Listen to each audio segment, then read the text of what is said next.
Hello, and welcome to another episode of the Meter Cute interviews here on Meter and Mayhem. Today, we'll be chatting with Jennifer Schomburg Kanke, a poet and fiction writer whose work has recently appeared in the New Ohio Review, Massachusetts Review, and Shenandoah. And she's the winner of a Sheila Nagig Editor's Choice for Fiction for her story A String of Beads.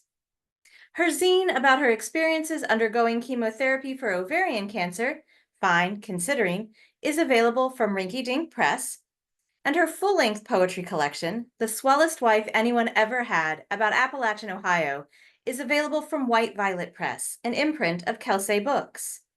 She can also be found on YouTube hosting the Meter Cute interview podcast on Meter and Mayhem. Hey, wait, that's this podcast. That's me. I'm the guest. So are we going to be doing like a Parent Trap, Liv and Maddie sort of situation here? Am I going to like interview myself on both sides? No, you all know by this point that is way beyond my capabilities as an editor. Right? So what are we going to do?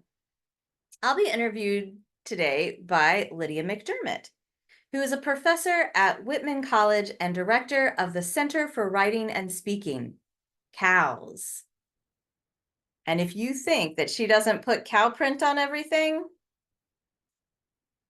you'd be wrong. You'd be wrong. Okay. But more importantly, for the purposes of this interview, she's also been my friend for 19 years. We met in the Appalachian foothills of Ohio, where we frequently drank coffee and wrote poetry together, among other things. So are you ready to find out what I have to say about my work? I am too. Who knows what'll come out of my mouth? So let's sit back, relax, and get ready to fall in love. I'll be reading from my new collection, The Swellest Wife Anyone Ever Had, from White Violet Press, which is an imprint of Kelsay Books. I'm going to start with the poem Scioto County Boom Time. There was the coke plant lit up through the night with its dull yellow sky from the benzene-packed air and its cancerous paychecks for veterans and farm boys. 1,000 jobs they were lost in a year as the blast furnace shuttered its doors and the open hearth followed in time to make space for the vacuum. 30% of New Boston's school budget had turned into vapor as Ivy-trained men were selling the land and equipment like nothing. Then someone cleans it enough for a Walmart, for Oxy and pill mills, singing loud hillbilly elegies just for political benefit. See, too, the tourists getting away from Columbus through hollers of chip and seal, gravel roads named for my people that lead to the forest chartreuse with the riots of sassafras, oak, and young buckeyes. Skimmers are feasting in slow-moving cricks as the dragonfly naiads head for the silt or what shelter they find in an undershell bridges or limestone deposits, remains of the Ordovician boom time. And Scioto County is in southern Ohio. It's part of Appalachia, and it's where my family is from, even though I did not grow up there. I grew up a little north of there. And these poems are all based on stories that my grandmother told me, or things that I read in my grandfather's letters home from World War II, or stories my aunts told me. That phrasing is a little bit misleading because really it's more like things that I overheard. Because that phrase, little pitchers have big ears, that was made for me as a child. So many of these are ones that I picked up in that way. The Mosquito, 1936. The couple that wasn't a couple rested beneath the green leaves of the tulip poplar at the edge of the front field of her father's farm. There wasn't nothing tricky going on, not to hear them tell it at least. Just pals, that's all, just pals, working and laughing and praising the Lord. The problem with shade is it calls the mosquitoes. Everyone wants out of the sun for a bit. One landed itself on the strap of her mud and sweat-caked overalls. How long until it found its way to some sweet spot of skin?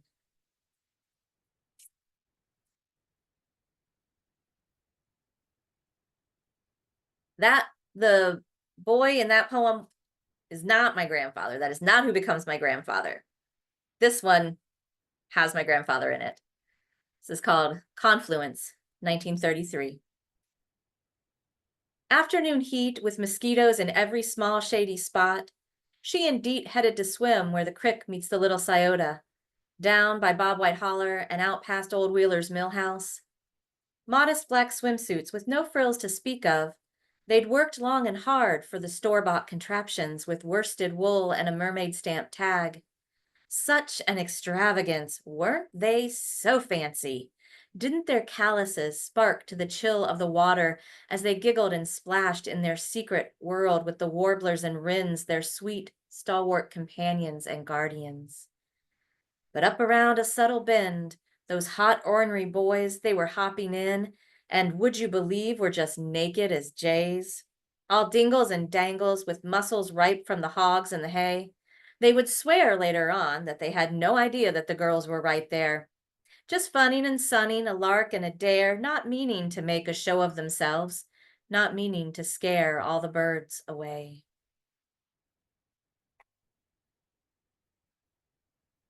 Yeah, my grandfather apparently, Leroy, was very ornery as a youth. Now we're going to time travel to 1944. It's called Platoon 339 leaves Camp Lejeune and is one step closer to the front. And this poem involves direct quotes from some of his letters home. He dropped out of school at 14 with a 5th grade education. He consistently in his letters, the word think is spelled with an A, among other creative spellings that he has. But man, he was a poet. If there's a good line in this poem, it's not mine. It's probably his. It was just a week ago tonight I kissed you goodbye, and now the whole country is between us. I barely made it back in time. The Sarge was doing roll call, the first of many that day, to be sure not a one of us run off from camp. Of course, some guys did, but they brought them back right quick to stand beside the rest of us Marines, like worried, well-trained, fitful ducks in a row. When I'm walking guard duty here at Camp Pendleton, the moon at night is almost as bright as the day, and honey bunch, I miss you something awful when I think I might have to use all this stuff I've been taught. If I don't ever see you again, don't feel bad about it, for you were the swellest wife anyone ever had. And that's where the title, The Swellest Wife Anyone Ever Had, comes from. And little comedic break here. There's a series of poems that are based on jokes that my grandfather told. My grandfather was gone before I came on the scene, but I know all of his jokes through either his letters that I read or from stories people told me. So this is one that was in one of his letters. It's called, this is That Leroy is Such a Card, 2, 1945. When his commanding officer asked if he'd let the enemy get away, well, no, he didn't get away, but I sure enough did. He's so funny, so funny. And this one is, we're going to time travel to 1957. And it's called Mama Says If the Cancer Don't Kill Him, She Just Might. Cold as the stone that is not yet a statue, children play coatless in the thin line of willows, dreaming of days running barefoot on fescue. Mother is watching while prepping the stew, dicing the carrots and peeling tomatoes, cold as the stone that is not yet a statue. Father's a rattling ruckus, kazoo playing along with the song on the radio, just like a wild child running through fescue. Last month, he brought home some bagpipes, tried and true star of his concrete floor basement variety show. His breath like a stone, he is not yet a statue, not yet a fogged memory of a man who laughed with a hearty, life-giving staccato, bursting with days running barefoot on fescue. Yesterday's treatments, his skin thin as tissue, no assured protection against a tomorrow, cold as the stone that is not yet a statue, far from the days running barefoot on fescue. And the final poem that I'd like to read for you all is also from 1957, and it's called All the Wild Things Kept Inside. A duck and a dog and a groundhog too, all the muddy footprints left on her clean floor. When he is gone, there will be peace. No more beagles brought in off the street, no more whistling at dawn and dusk. And she will plug the gap in the bedroom floor where Sir Chuckling has chipped his way from his burrow below. When he is gone, she will look down into that hole and yell, "Stay out, you fool!" Or perhaps she will crawl her way into the darkness with him. Thank you. Jen, that last line was such a wonderful line to end on. Talk about, one of the things I always learned early on in writing poetry was about how much weight is on that final line, right? And that was a perfect line for the end of a reading. And really quite moving. Thank you. You're welcome. I have so many questions. Okay. Some of these I've heard before, but I'm really interested, especially in your process, because I'm struck by the jumping ahead in time. You keep saying you're time traveling, but there's a progression, a storytelling. So it's very narrative, and very rooted in history, and in particular people's history, in a way that reminds me a lot of Rita Dove, Thomas and Beulah, which is from my part of Ohio, the Akron area. Of course, neither of us are there now, but yeah. So I'm just fascinated to know more about the process. You mentioned overhearing stories, and looking through letters. What other kinds of research or searching did you have to do when you were putting together this book?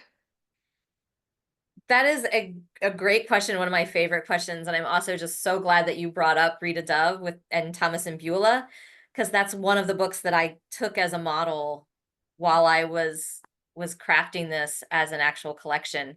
And one of the many titles that I tried on the collection, I tried on Enid and Leroy as the title. And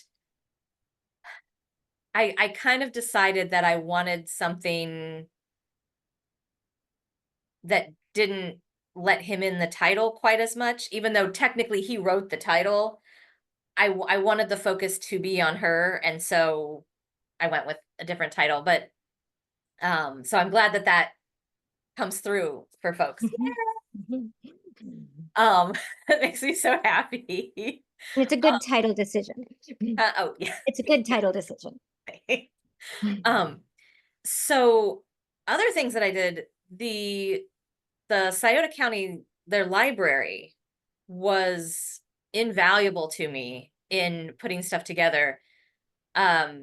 Specifically, there's a poem in here called Scenes from the Flood that I've read at a couple different readings, and it's really long, so I decided not to read it today. But I was able to watch their interview series where they interviewed people who had been through the Ohio River flood of 1937. And so they had all those up on their website and their YouTube channel. And so I was able to watch all of those.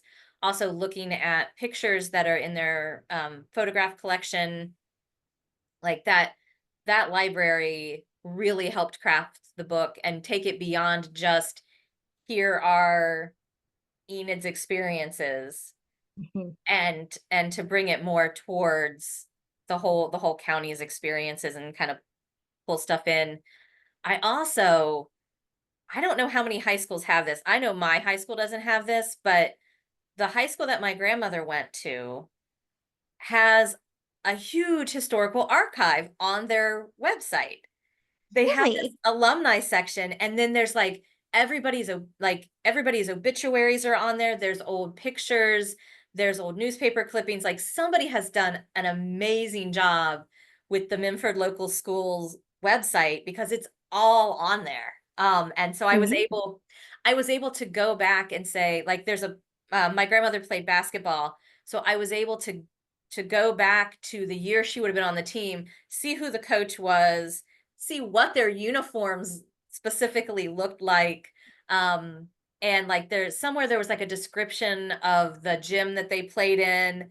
And some of it made its way into the poems, and some of it just was fun to have kicking around in my head. But it was really, really cool to be able to go and visit that stuff. And I'm pretty sure that like my high school doesn't have anything cool like that. So I'm really glad that Memphis, whoever whoever kept that archive, I'm very grateful to them. Yeah. And how big of a class would it have been? Is it a smallish class or a big class high school? It is It's a lot of work. when my grandmother went through, I think the class was about like 20. Okay. It was Okay. fairly small. Um, it has gotten bigger, I think. And it's actually the same. The New York Times did an article about the opioid epidemic at one point, and they were sort of following students who had graduated during a certain in a certain year, and they were Mhm. following people, I think from Memphis. Uh, Oh, so um, so there's interesting. that.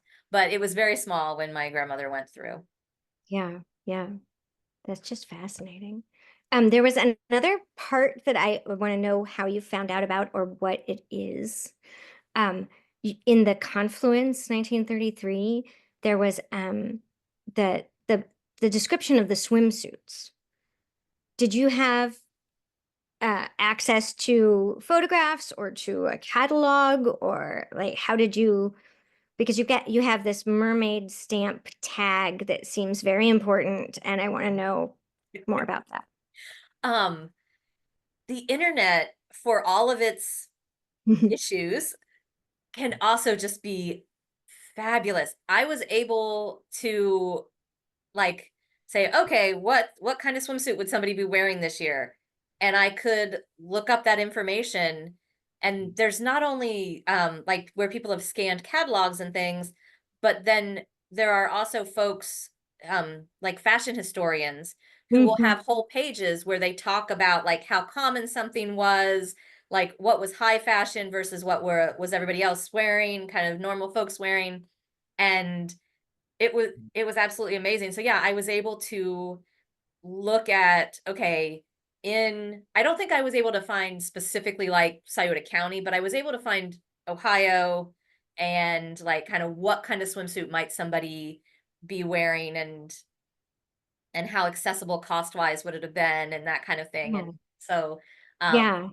I also I have a short story that's up on the New Ohio Review's summer online edition called A Mhm. Peacock on Niner Hill that also takes place in Scioto County. And that one was really fun to do historical research for because there's like a steamboat in it. So I got to like learn a bunch of stuff about the specific boat.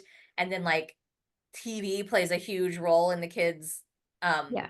in the kid's life. And so you can look up the TV schedule from just about any time you Yeah. want. So like I Yeah. could look up, July of 1957 and be like, what was on TV at 6 o'clock? Um, Yeah. so Yeah. yeah, that's been the historical research part has been incredibly fun for this book and for some other stuff that I'm working on too. Yeah. Yeah. Yeah. So interesting. Okay, so I'll segue a little bit into so you had to do historical research, but this is also very personal because it's your family and it's an area of Ohio that you have ties to and that is Appalachia and is very poor, and has an opioid crisis. So how was it for you when you get to the parts where you're researching more or researching maybe even just your own memories of your family? and that area of the country, and reading through your grandpa's letters and stuff. Ooh, Sorry, that's a tough one. it's tough, and it's also sort of multi-part for me. So I'll start with the letters, and then I'll kind of expand from that.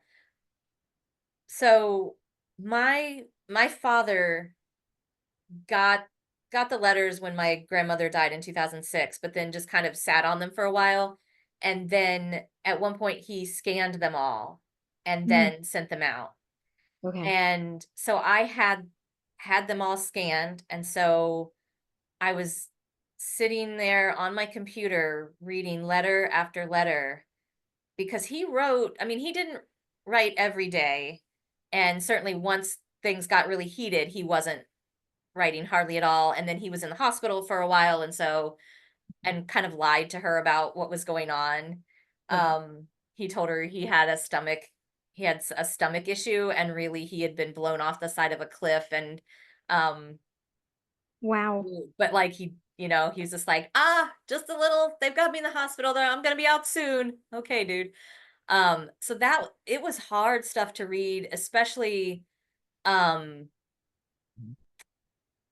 but my grandfather died in 1957, and I didn't come along till the mid 70s, so there's a Okay. bit of a gap there. So I only ever had stories about him, and got a much more complete picture reading the letters, Mhm, because he seems very charming. Um, a very charming guy, but like he manages to come home right before he's gonna ship out, like before they're gonna go out to Camp Pendleton and then onto the front. mhm, Um, he comes home like right before, and his wife and two young daughters are there. He spends most of the time down at the bar with his friends. mm, And she is just like, live it. Like, I mean, I can't, we don't have her letters to him or anything like that, but right. from his response, you can tell she's not talking to him. She is Mhm, very angry that he's done this. And there's just all these apologies in his letters. hmm, And you think, yes, mhm. I know your descendants, Leroy, and I can understand, and I can get an image of how you probably were, bud. Mhm, mhm. You're very charming, you're very funny, you're very, very nice, but also not really seeing the bigger picture of what the domestic life looks like.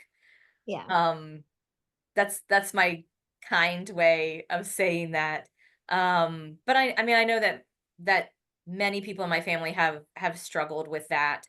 Um, and I think many of them are coming to some good places and some good places of growth. And so, but you can really see in his letters, like, I see what kind of guy you are, and Mhm. he's making jokes about all the he was a sniper, and so like all of the shooting training, he's like, it's just, shooting these targets, it's like, when I'm out there shooting turkeys in the woods. But and he's just, like, they're feeding us good. It's just, he's got lots of food and he's having a good old time. And then slowly, he's like, oh no, I'm going to war. Oh, Mhm. yeah, right. Like the reality of it sinks in on this sort of, um, I don't want to call him a good time party guy, because I mean, partying was slightly, gives the wrong impression, but he was a fun guy, it seems. Yeah. And he was all of a sudden faced with some heavy stuff, some differently heavy stuff. So so that was rough to read those letters, and also to at every turn realize that there was the very real possibility that he could have died at any point in that, and my father, who was born after he got home, would not Mhm. have been here. And Right. then you go down sci-fi alternate Yeah. timeline kind Alternate of timeline. things, right? Um, so that was rough. One of the interesting things about making this collection, and and I know that you are fairly familiar with my work and my writings about my family and just, my family in general. Mhm. And I wanted to make a book that Granny would be proud to have be about her. Mhm. And so that was a really it was very difficult to be able to tell the truth and be honest, but to do it in a way where she would have still been okay with that. Yeah. Because, like, my father had a lot of mental health issues and was in a receiving hospital and a psych ward and stuff off and on throughout the 60s. And when he had problems, her family told her it was because she was dating after my grandfather had died, and that, like, basically it was, Enid, you're dating again, and that's causing problems for John. That's why he's having all these breakdowns. And she never said anything. I mean, she never said anything to me about any of his breakdowns or anything, right? Like, she was very private with the information and very stoic about Mhm. everything. And so it was, okay, how do I get the truth out about that Mhm. without making my grandmother's ghost haunt me, right? Like, we don't want Right. Granny's ghost having anything to say. We want her blessing on this. Right. Right. Um, and so that was tough. And I hope that I danced on that line correctly. Um, and so yeah, Yeah. so It's there'll tough. be other poems. I mean, I have lots of other poems about my family and stuff that are um where I'm not concerned about Granny's response. So I feel like this first book is for her. Yeah. Then later down the road we can have Yeah. some other Well, stuff. she's the swellest wife anyone ever had. So you've got to, it's got to stick true to that title, Right. right? Well, yeah, I mean, Yeah. But yeah, it's because complicated. she does not take easily to domesticity. Let's put it Mm. that way. Um, Yeah, I she's can yeah. sympathize. That's fine with me. There's another thing that I mentioned that last line, that in that poem in general, the whole idea of plugging the gap in the bedroom floor and yelling through "Stay out, you fool," to uh, the varmint. What varmint was it? I It was a groundhog. It's a groundhog. Okay. I had to make up his name. Okay, Apparently, that's fine. he didn't have a name, so I was like, he needs a name. So I Needs a gave him a name. name. Yeah. Anyway, so but also right, ostensibly to Leroy, right?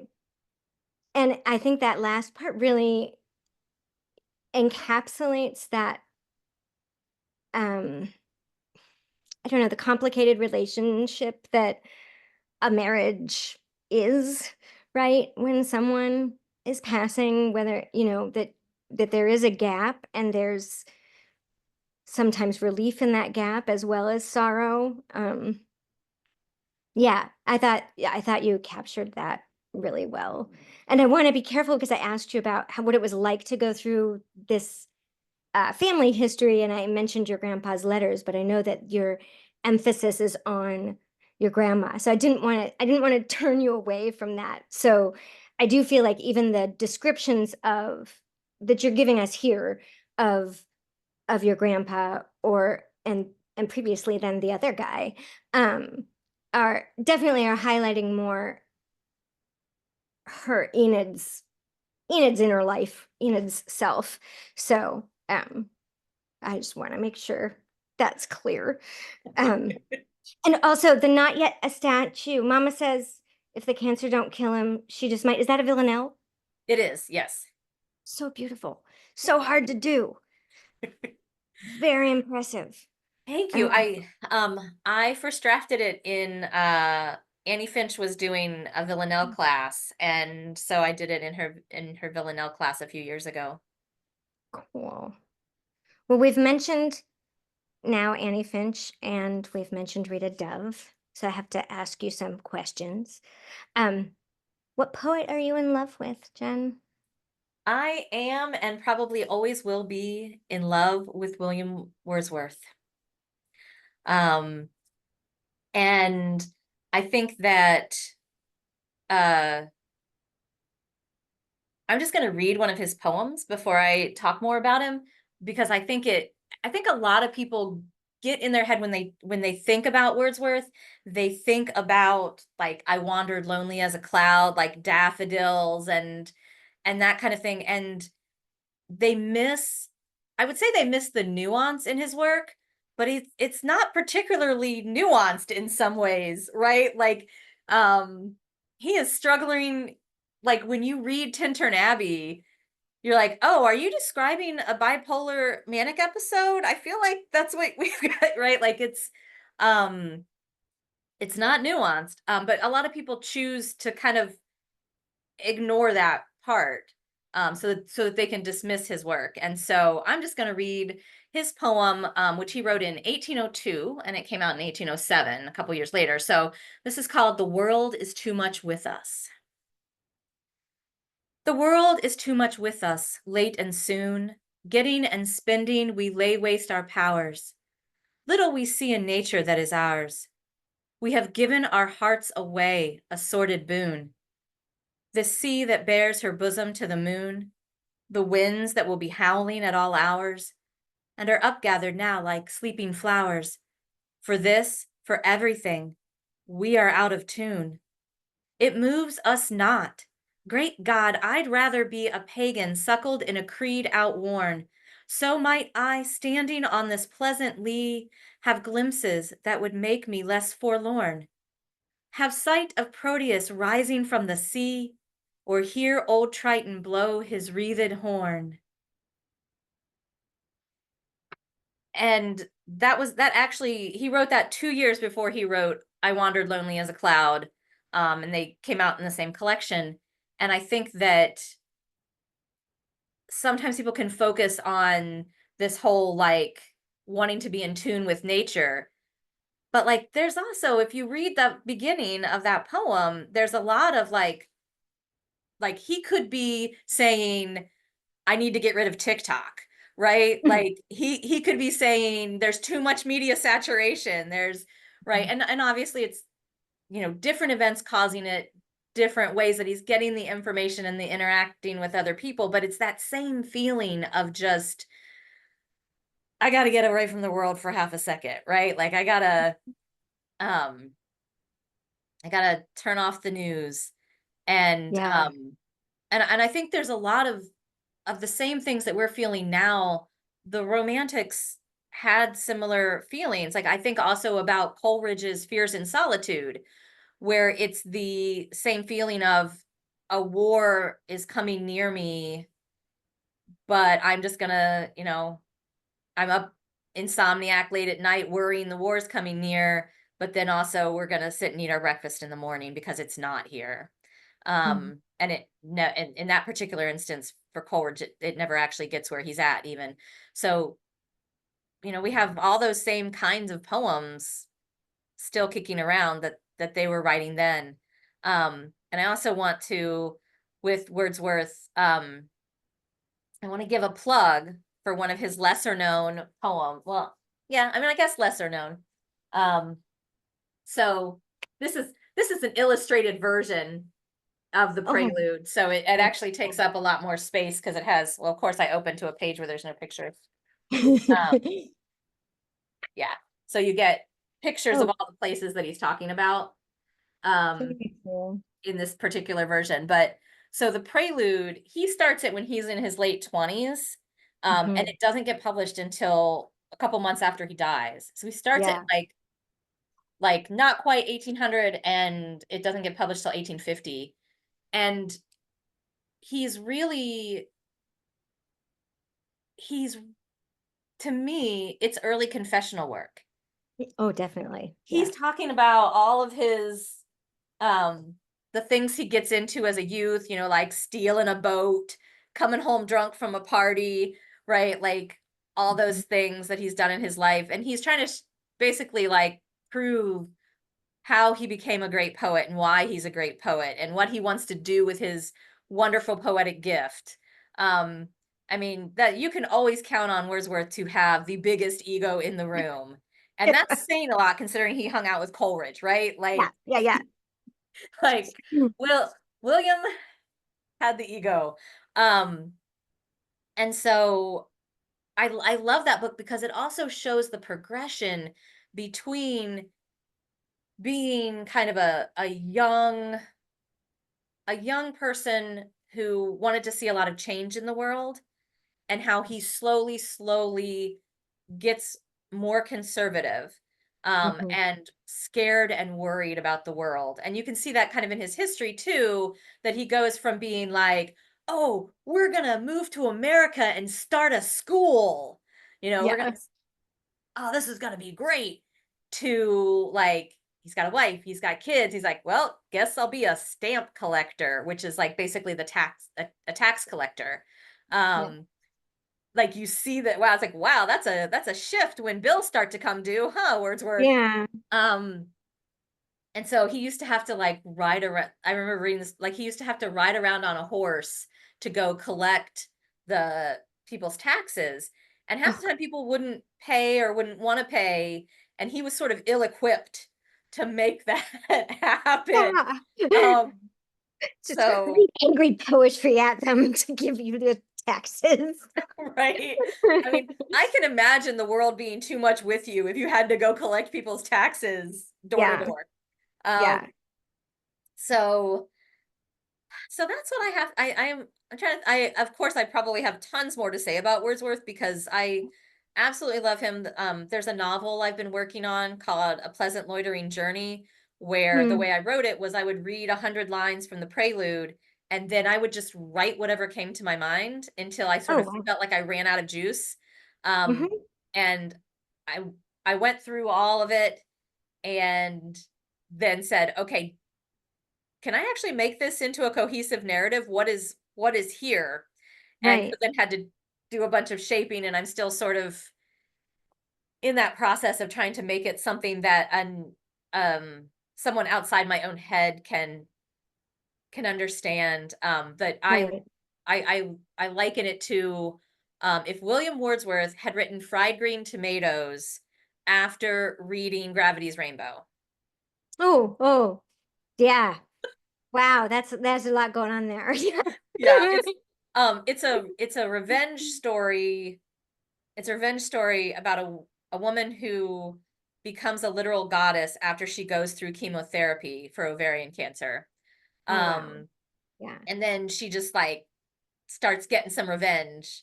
Uh, Awesome. and I love it, and I hope that eventually I'll be able to get my stuff together enough that it's something other people can actually get to read. But I mean, that's how I much hope I love so too. Wordsworth. Yeah, okay, that's wonderful.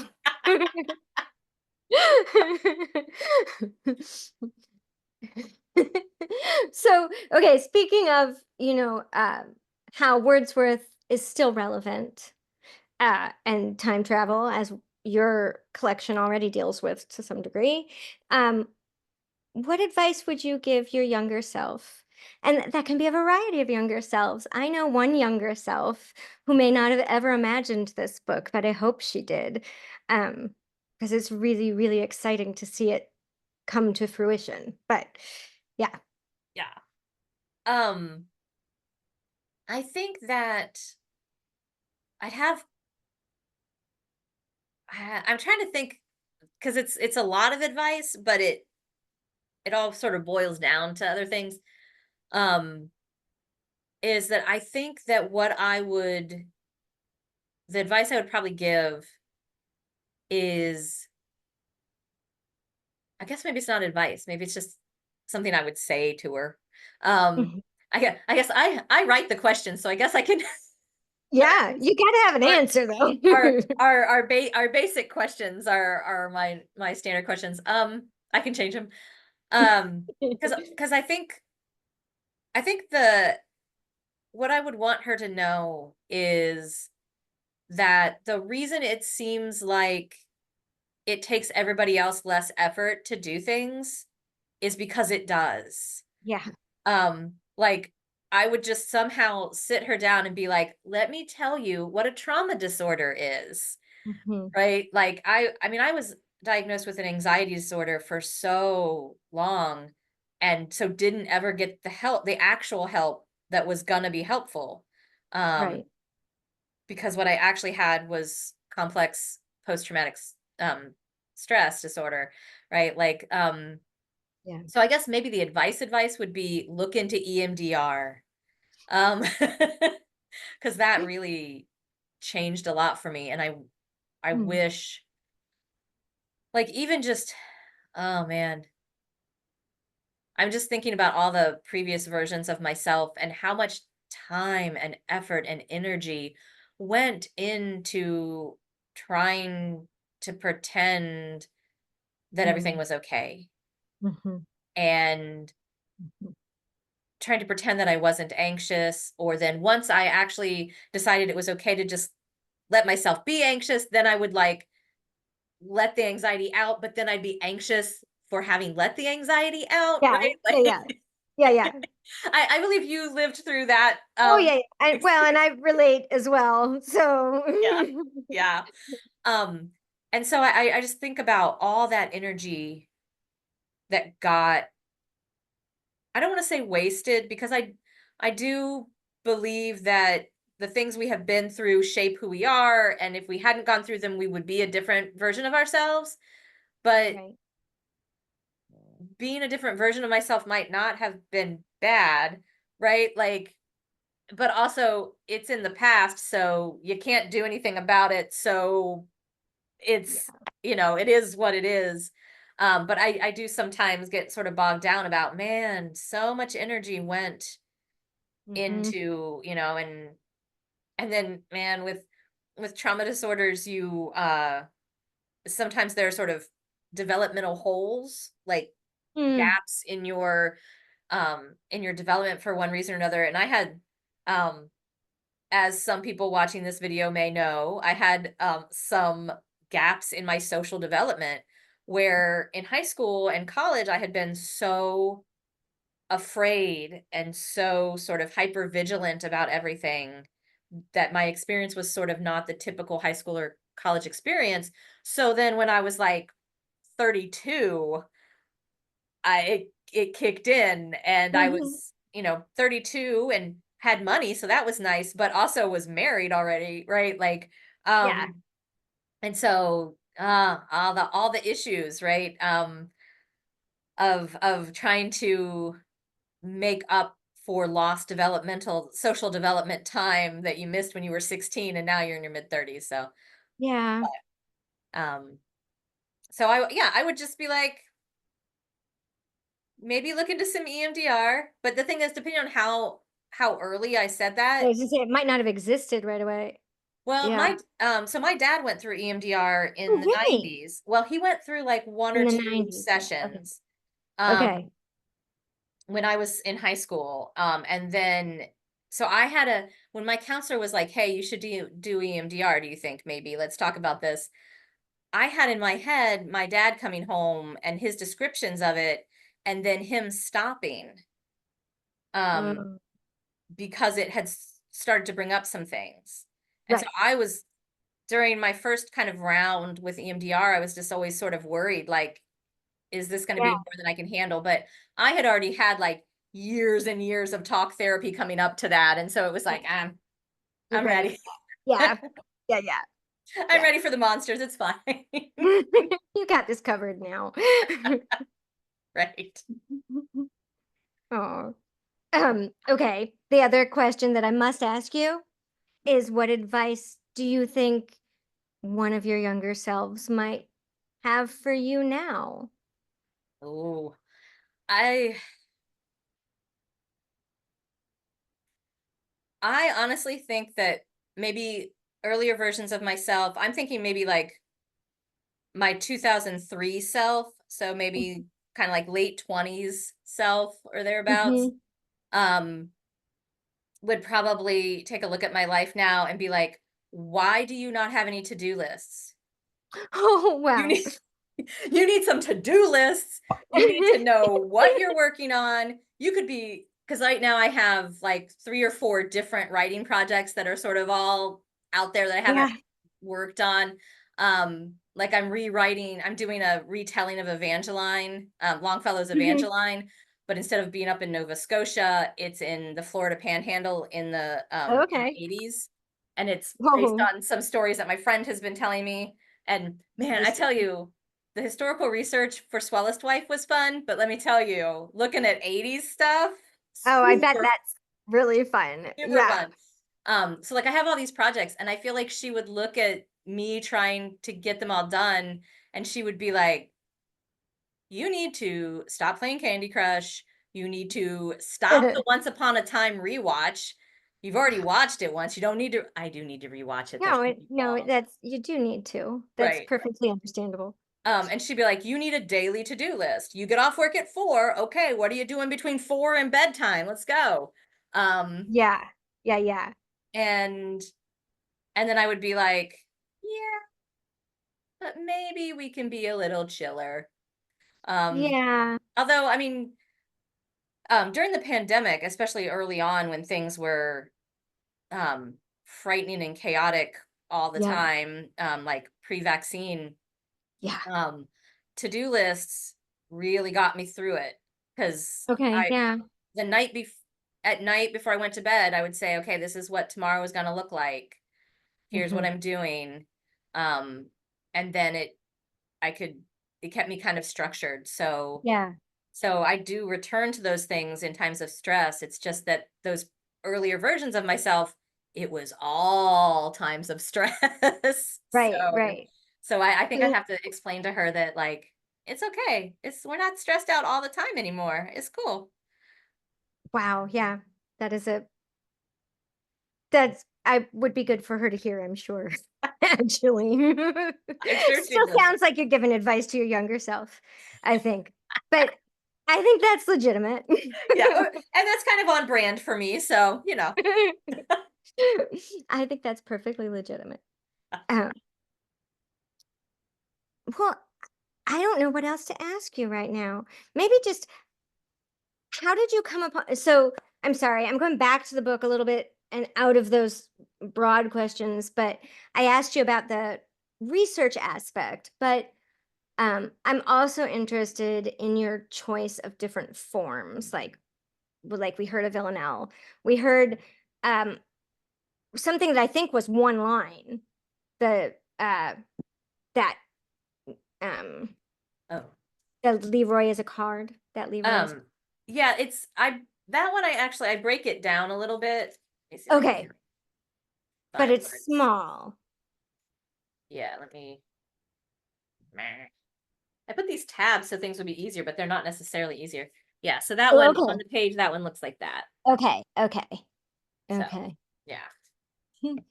okay. And Yeah, that was in one of his letters.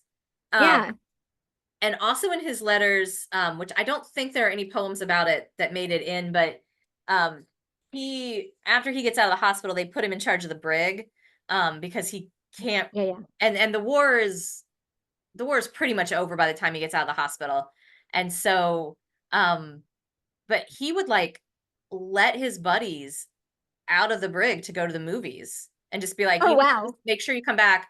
Or he'd like give people extra sandwiches. Or at one point he seems to trade his gun for a watch. Well, that seems like a really bad idea. Yeah, I think the the the tough thing or a thing about when you've got the free spirit poet boy, when they turn on you, they turn on you. Oh, yeah. Yeah, like he was like, I almost died. I almost died. Um, Yeah, and you can see it in his letters where he's, especially once the war is over and then they keep telling him they're gonna send him home.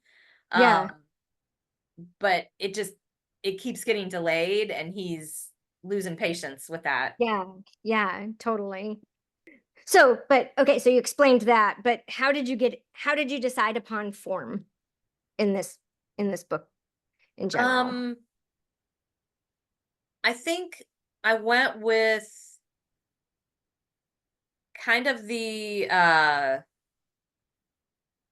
I mean, people say that sonnets are thinking poems or argument poems, Mm, and I agree with that ish, because I also think that they're good when you want to show multiple sides to something, that mm, multiple things can be true. That I think that that sonnets are actually really good when you want to discuss things that don't fall easily onto a binary. Um, okay. so rather than that the sides are arguing with each other or making counterpoint, they are Hmm. saying this is the whole, and the whole Hmm. is not just one thing. And so a lot of the poems in there are sonnets. Okay. I also just in general love a good sonnet. Hmm. Um, and I think for like sestinas, there's sort of that obsessiveness to a sestina with the repetitiveness. And then with the villanelles, you have sort of that spiralingness Yeah. to them. And so I think anytime I wanted that feeling, I would at least try it. There's two sestinas in there, and I think two villanelles. And Okay. so when I wanted to get that sort of feeling in there, I would go for that. Yeah. Um, there's a limerick, So fun. which let me see if I can Yeah, quickly. I want to hear the limerick if even though it wasn't part of your planned reading, I if know you I did. might even know the limerick by heart on my own, but They um, are catchy generally. yeah, let's see if I can remember. Okay, there once there was an old woman from Scioto who rode to church in a Toyota. With her best frenemy, she gossiped with glee and prayed that the Lord would forgive her. I think that's, let's see how close did I get. That's There, good. there once was a woman from Scioto who rode to church in a Toyota. With her best frenemy, she gossiped with glee and prayed that the Lord would forgive her. Yeah. Yep, same. You had it down. Very good. So, sometimes you need a limerick in there to bust things up a little, but and there was at one point there was a poem that was based on, there's a song, The Wreck on the Highway, and that my one of my grandfather's letters really had the rhythms from that song, whether he intended to or not, they were there. And so Yeah, I wrote a poem based on that song. yeah. Then I got scared about copyright stuff. Oh, Even though yeah, it just like it was my own lyrics, so it would be like a parody, but then I was like, nah. So yeah, I took it out. I took it out. So yeah. I can see why, but yeah. yeah. So oftentimes it's just there are certain poems that are good for certain kinds of thinking, but Mhm. honestly, I often will just in rhythm, which is like you take a metrical poem and you read it over and over and over again Mhm. out loud, and then you go to write in that rhythm. Right. Your brain kind of is like, oh, I like this, I got it, and it Yeah. can use it. So Comes out. sometimes I would just in rhythm and then sit down and write, and 9 times out of 10, it would just come out as a sonnet. Hmm. Because my sort of my poetic instincts now just navigate towards the sonnet. It's their Okay. thing now. So Yeah. Yeah. One last question. Did your grandmother like poetry? um I think she did. Mhm. She had one of my one of my early memories is she had a book of poetry on her mantle. Like she had some books, and I pulled it off and I started reading it and reciting it. Like I was old enough to read, but you know, so I was reciting these poems, and the next thing I know, she's on the phone, and about half an hour later, her friend who had written the book comes over to Oh, watch me perform oh the wow. poems, that it was a new Boston poet. Um, Oh wow. and so I know that she liked it enough that she had some books of poetry. Hmm. Um, and it was common in my family for people to memorize poems. I know that Leroy had a lot of poems memorized, Okay. a lot of Longfellow memorized, and a lot of what is it? Greenleaf Whittier was Oh yeah, also yeah. another sort of favorite in the house that he would memorize and recite to his kids. And Huh. so a lot of people in my family love poetry, whether they write poetry or whether they write poetry that they show anyone. Yeah, That's yeah. different. Well, and they're musical Yeah, too, which is related, of course. Yeah. yeah. Most people have played some kind of instrument and stuff like that in the family. So yeah, I think Granny did like poetry. I think she also really loved the National Enquirer. So yeah, That's a kind of poetry. it is. Well, thank you, Jen. I really enjoyed having the opportunity to be the person to ask you questions. Do you feel like there's anything that you are bursting to say that I didn't ask you about? No, I think I have no And I idea. have to apologize because there's a pug snoring next to me. So if you hear that sound, YouTubeverse, it's just a pug snoring. I'm sorry. I can't seem to hear him over on or her, whichever one it is. I'm not sure who it is, but I can't hear them on this end. So Okay, I good. think we're okay. No, I think I have no idea what I said. It'll be interesting when I go back to edit and see, but we know that my editing skills are not particularly good, so I'm just gonna edit out any place where, something happened where we paused or anything. But other than that, Yeah. I'm just gonna let it roll. So thank you so much for being Yeah, willing to come and ask the questions. of course. Thank you. And I'm excited to get a copy of the book and read the whole thing and not just get to hear little bits. But What a fun interview that was. I hope you enjoyed listening as much as I enjoyed talking. Usually at the end I'd say some sort of summary things, but I feel like I've talked enough. Are you are y'all sick of my voice? Uh yeah, it's interesting because I came up with the questions, right? Like last year when I did the first one, I came up with the questions. So I have known those questions for nearly a year now. I knew the interview was coming. And I kind of planned a little bit. Well, the Wordsworth one, clearly I planned. I had to have my poem ready to read. But uh I had been thinking and thinking about the advice questions, and I never really came up with like a good way to phrase the advice, right? I don't know, maybe I'll write it into a poem. Maybe I'll write it into a poem. But also, y'all may have noticed something different, which is that there's a different picture in the background. Don't worry, Mayhem's fine. He's just right on the other wall, and he'll switch back when I'm interviewing other people. But this is Mayhem's granny. This is Granny Love. I guess does that mean Mayhem's last name is Love? I don't know. Maybe it's his maternal grandma. I don't know. But this is actually based on a picture of my grandmother that the artist Diane Thompson made. Mayhem, what would my grandmother look like as a raccoon? That's what she'd look like as a raccoon. Isn't she adorable? Super adorable. So this will be I have an upcoming sort of side podcast called Granny Love, where I'm going to be having various writers read poems about their Appalachian grandmothers. And then we'll also be doing some special Substack stuff with that and just having a really good time, I hope. Having a really good time getting to talk about grandmothers. It's a favorite topic. Thanks for stopping by.